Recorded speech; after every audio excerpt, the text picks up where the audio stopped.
고혈압약 하면 한번 복용하면 끝까지 먹어야 돼. 평생 네. 복용해야 돼. 뭐가 가장 좋은 거예요? 짜면 짤수록 그렇죠, 맛있잖아요. 당연하죠. 어떻게 치료를 하면 되나요? 제일 쉽게 반대로 제일 어렵게 할 수 있는 방법이 이거 너무 역설적인데요? 안녕하세요. 여러 간들에 대해 간드러지게 알려드리는 간들입니다.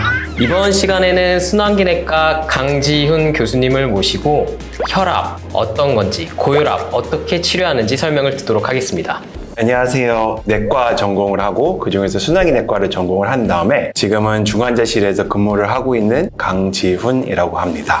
혈압 때문에 순환기내과 선생님께 의뢰하는 경우가 가장 많을 것 같아요. 네. 혈압이란 게 과연 뭔가요? 혈압이라는 게 압력인데요. 심장 같은 경우에 사람의 중간에 있고 머리끝까지 피를 보내야 되고 말초까지 피를 네. 보내야 돼서 압력이 있어야지만 물이 나가는 것처럼 혈압도 피에 압력이 있어야지만 온몸으로 피가 가는 거기 때문에 그래서 혈압이 존재를 하는 거라고 할 수 있을 것 같아요.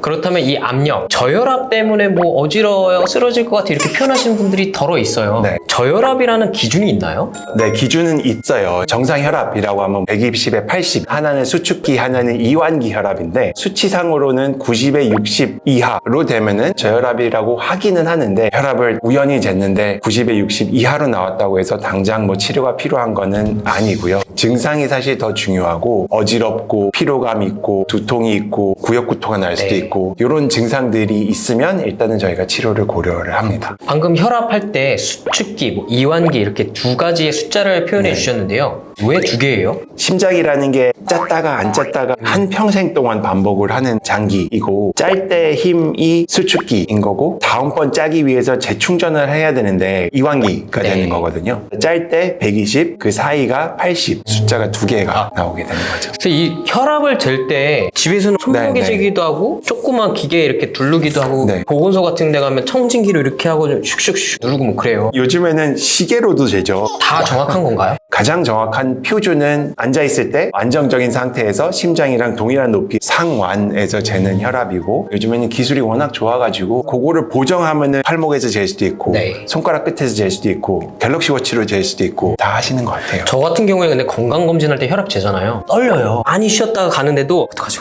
높게 나오면 어떡하지? 하다 보면 이게 높게 나오거든요, 정말. 네. 이러면 어떻게 해요? 막 긴장한 상태에서 재는 혈압은 고혈압이라고 안 하고요. 많은 환자분들이 병원 오면 분위기에 눌려서 그쵸. 긴장돼서 가운만 보더라도 그거를 백색 옷, 그래서 백이 네. 고혈압이라고도 합니다. 병원만 오면은 높게 재지고 집에서 재면은 아무렇지도 않고 그런 경우에는 혈압을 언제 재서 갖고 와달라라고 얘기를 해서 확인을 하죠. 지금 이렇게 얘기하고 있는 고혈압은 어떻게 진단하나요? 정상이 120, 80, 네. 저혈압이 90에 60, 고혈압은 140에 90 하나만 초과해도 고혈압이라고 진단을 하고 네. 두 가지 수치 중에서는 수축기 혈압이 중요하죠. 우연히 딱 한 번 쟀을 때 그냥 높게 나왔다고 해서 나 고혈압 큰일 났다 이렇게 되는 건 아니고 네. 정말로 정확하게 한다면 낮 시간 동안의 평균 혈압이 140 이상인 경우라고 얘기를 할 수가 있는데 저희가 환자들한테 설명을 할 때는 일어나서 1시간 후에 재는 혈압 그리고 자기 1시간 전에 재는 혈압 이렇게 재서 저희가 확인을 합니다. 좀 참조해서 그렇게 재보시면 도움이 많이 될 것 같네요. 특별한 게 없다면 문제가 안 될 것 같은데요. 왜들 이렇게 관심을 가지고 고혈압에 대해서 신경을 쓰고 그거에 대한 치료를 하려고 하는 건가요? 혈압이라는 게 증상이 없어요. 수십 년 동안 그렇게 지내도 증상이 없고 하는데 증상이 없지만 쭉 지속이 되면은 여러 장기에 손상을 입힐 수가 있는 거죠. 건강검진을 안 하면. 네. 나는 오늘 우연히 혈압을 재고 검사를 했는데 고혈압이라고 진단을 받았지만 이 혈압이 언제부터 있었는지는 잘 모르는 거죠. 결국에는 혈압이라는 게 증상은 없지만 여러 장기에 고압력을 가하다 보니까 손상이 생길 수가 있어서 저희가 민감한 것 같습니다. 고혈압에 좋은 식이요법, 피해야 될 것, 일상생활상에서 주의해야 될 것 어떤 것들이 있는 건가요? 짠 과자. 음식이 제일 안 좋고요. 우리나라 음식 중에서는 찌개류가 안 좋고 음주 흡연 당연히 안 좋고 이런 것들이 다 고혈압에 안 좋고 그러면서 비만에 안 좋고 그러면서 여러 가지 병에 같이 안 좋은 거여서 더더욱 조절이 힘든 것 같아요.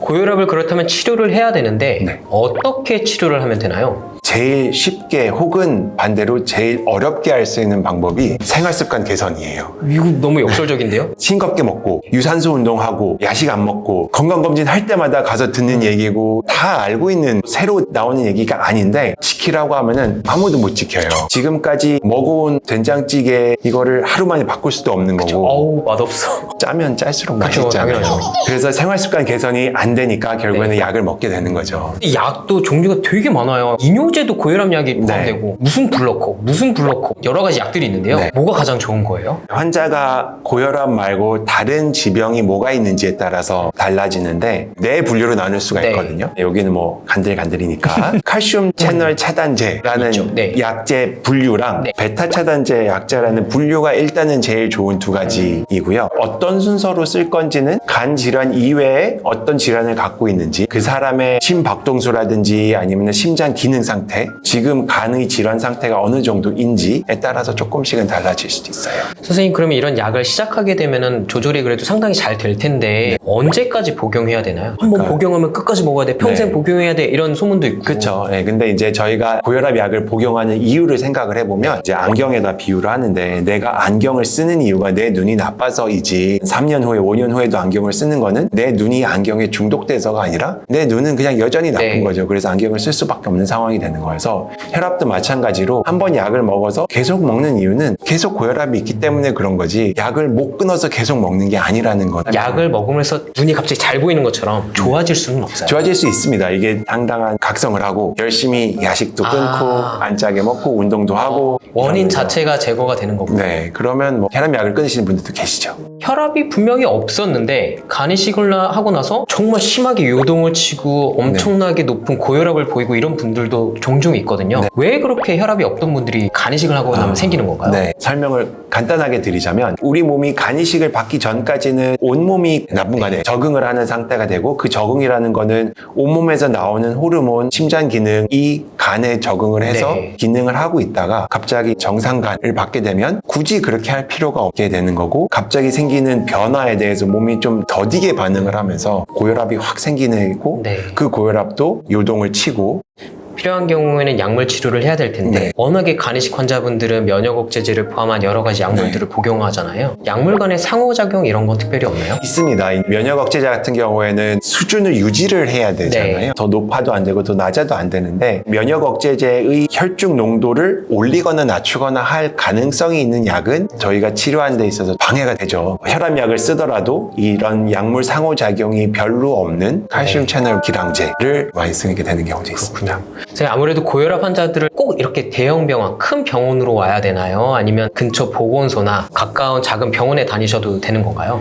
고혈압만 단순하게 있으신 분들은 집 근처에 있는 병원에 자주 다니면서 자주 혈압 체크를 하고 의사 선생님과 네. 면담을 하는 게 좋은 것 같습니다. 서울대학교 병원 포함한 여러 가지 대형 병원들은 수많은 환자분들 때문에 자주 볼 수가 없잖아요. 네. 심지어 1시간, 2시간, 뭐 3시간도 매일 한 번 보는데 기다렸다가 3분 만에 또 나가고 네. 이런 경우가 허다하니까요. 앉기도 전에 나갈 준비를 해야 되는 이런 것 때문에 차라리 정말로 동네 병원 가서 편하게 좀 상담을 할 수가 있으면 도움이 많이 될 것 같아요. 또 하나 자주 다니시다가 어느 정도 안정화가 된다면 어느 정도 주기로 중간중간 체크를 받고 약물을 변경해야 되지 않을지 이런 걸 점검하게 되나요? 동네 병원을 다니면 그게 3개월이면 충분히 긴 것 같아요. 한 달도 괜찮고 2달도 괜찮고 3달도 괜찮고 3개월이라는 시기를 잡는 거는 그 사이에 혈압의 변동이 있을 수가 있거든요. 그 정도 지나면 한번 다시 방문을 해서 관리를 하는 게 좋을 것 같아요.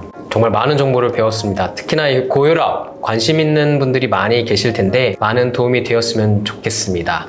마지막으로 환자 그리고 보호자분들에게 이런 건 좀 알아주셨으면 좋겠다 드리고 싶은 말씀이 좀 있을까요? 약을 먹는 거에 대해서 너무 이렇게 거부감을 안 가지셔도 될 것 같아요. 이게 약을 먹는 거는 결국에는 고혈압이 이제 증상이 없으니까 지금 당장 뭔가를 개선시키려는 것보다는 관리를 안 하면 나중에 뭐 5년, 10년 이후에 그때는 정말로 걷잡을 수 없는 좀 치명적인 합병증을 예방하려고 지금부터 노력을 한다고 생각을 하시고 약물을 권하는 상황이 된다면 잘 드시고 또 생활습관 개선해서 잘하면 약물을 끊을 수도 있으니까 그런 거에 대한 거부감은 조금 없었으면 좋겠습니다.